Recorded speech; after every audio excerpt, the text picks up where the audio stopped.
This is where a pipe bomb was found on Monday and successfully detonated with no injuries. It lies just a block away from the actual festival. The road is very poorly maintained. Potholes could now be considered craters. Just around 5 o'clock today, the superintendent says the roof blew off of the gymnasium. That once was a camper, but the strong winds have actually taken it for a tumble quite a few times. It was a frightening situation for anybody that works in the Jefferson Terrace building that you see behind me. I'm going to step out of the way so you can get a look at some of the damage. As of right now, crews have just cleared the scene. They are checking the tracks to make sure that this next train behind us can pass through the area, including this bridge along Interstate 55 that is literally crumbling. Just a few steps down, another boarded up building that actually once caught fire. Although our First Amendment gives us the right to record police, there may be a time when they approach us to tell us to stop recording. I don't know who did it, why they did it, if it was money or what, but why take his life? Unanswered questions remain as Janet Elder mourns the loss of her brother. 59-year-old James Michael Goins was fatally stabbed Sunday night in this parking lot behind Club Station House. Police say 2 suspects left Goins for dead as they stole his car and sped away. He's a human being, you know, and why do that for money, you know?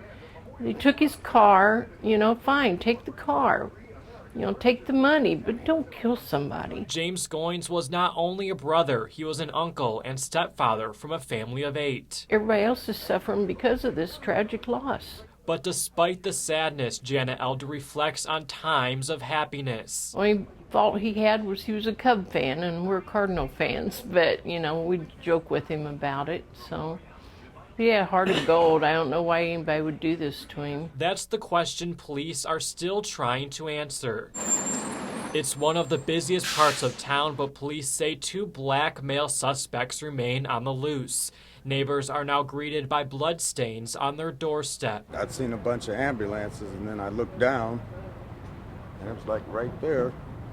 And then I seen him give him CPR. Stephen Randall says it was a chaotic scene, but his heart remains with the family of James Goins. You never know what can happen in this world, so I just take it one day at a time. You always hear stories about office buildings catching fire, but you never believe it's going to be your own. For the 24 employees from the Illinois Secretary of State Department of Securities, their worst fear became reality just before 2 o'clock. I smelled a little thing. I thought maybe that it was the microwave.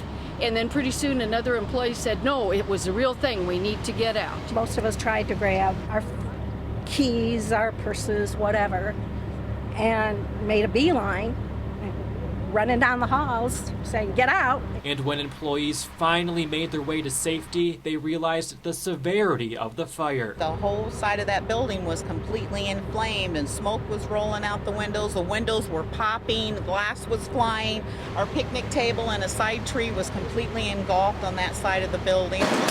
Within minutes, Springfield fire crews were on the scene, knocking down the blaze, while employees waited to hear from fellow co-workers. Not knowing what was going on, that was scary for most of us. But despite the charred metal, trees, and broken windows, fear quickly turned to relief. Because we knew everybody had gotten out and everybody was safe.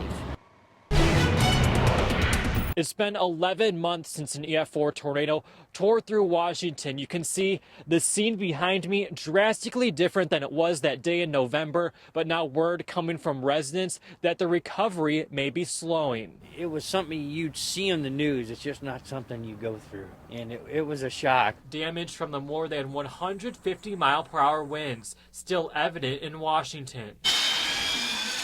But now new construction is welcoming residents back home. We've been in a week since Thursday, and it's great to be back. This was Bill Baylor's home after the tornado. Nearly a year later, things appear back to normal. Baylor considers himself one of the lucky ones. The devastation, too much for others nearby. Our neighbor lady across the street here, she just buttoned hers up and she moved back to Ohio. She just got her house, the lot for sale. For other residents, their home remains untouched. Walls and windows still blown out. They need volunteers, they definitely do. I know there's still a lot of people picking up from the debris and stuff. There is such a thing as volunteer relief fatigue.